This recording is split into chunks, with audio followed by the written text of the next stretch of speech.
I find it hard to know what to say on this occasion. Cardrona has always been close to my heart, and my life in recent years has been dominated by the ski field. Living in a mountain valley is one of the blessings I have enjoyed. A geographical sense of belonging is given to life by the encircling hills. Enjoying the security of the valley, the rarefied freedom of the mountains, with the challenge of a commercial ski area, makes my life a proud and fortunate one. Here, John. Cardrona Gold. Huh? In the Cardrona Valley, near the Southern Alps of New Zealand, a sheep rancher has turned his pasture into a playground. John Lee's family scratched out a hard existence here for 60 years. Now, the Kiwi shearer has joined forces with an oilman from Texas. Between them, they hope to create at Cardrona the best ski resort south of the equator. To John Lee, deep snow on his mountain range was once a business liability. But keen skiers like his wife Mary and ski field developer Peter Yeoman helped him to turn those snowdrifts to profit. What all these people have in common is John Lee's family valley and its peak, Mount Cardrona.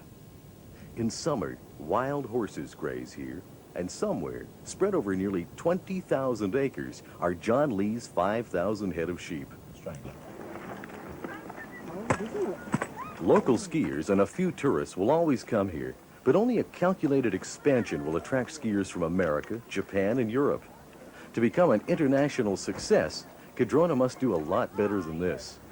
Without a ski village in the valley below and a gondola to lift the skiers up the mountain, this field, like so many others, will be incapable of expanding beyond the limits set by its parking lot.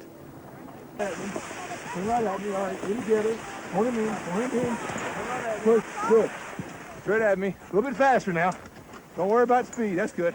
As they wait for news, the American teaches the Kiwi to ski. In the valley, the partners throw a barnyard party for the ski field staff, and a letter arrives from the council. Yeah. We'll open the envelope, please. And the winner is? The winner is? Dear Sirs, we have been advised by the Lakes Queenstown Wakatipu Combined Planning Committee that it has been resolved that its planning consultant prepare a draft scheme. Cheers!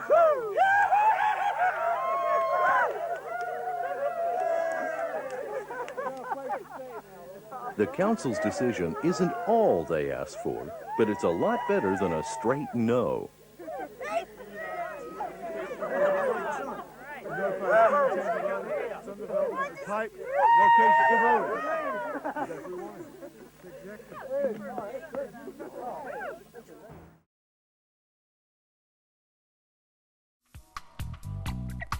In winter, the mountains lie under snow.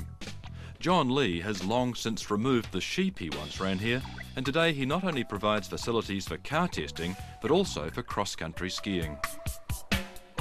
My father farmed this property for 40 years as pastoral lease here, and his greatest liability was snow, and I'm lucky to be able to say that I've been able to turn that around, and his liability is now my greatest asset. John has lived in the Cardrona Valley all his life, and as a young man set out to be a farmer, but he was disturbed by what was happening in his local district. We'd lost our rural delivery, the school bus had gone, and so we had to find some way of getting more people into the valley and into Wanaka. I decided firmly then that farming had no opportunities there for this, and I moved to Cardrona Ski Field, bought the property across the road, and started to do an alpine ski field there. 14 years later it came to profitability, but I'd always wanted to do this one over here even before that, and so I sold out of Cardrona in 1987 so that I could fully concentrate on this one up here. This tourism businesses we've got into, and with this commercial testing, $1 spent on the area here is $4 or $5 spent in the rest of the community, wider community of New Zealand. I've got an alpine village through the planning stages in Cardrona. That took 10 years to get through the local authorities. It's sitting there 35 hectares waiting to go. I think you've got to show a bit of persistence. I'm sure being an entrepreneur, nothing happens. There's wonderful ideas, many of them out there, and many of the ones I've got I'll never be able to bring to fruition because it takes time to drive them through. But it's just not getting stuck in the rut and getting out and seeing the wonderful opportunities are there is what an entrepreneur is.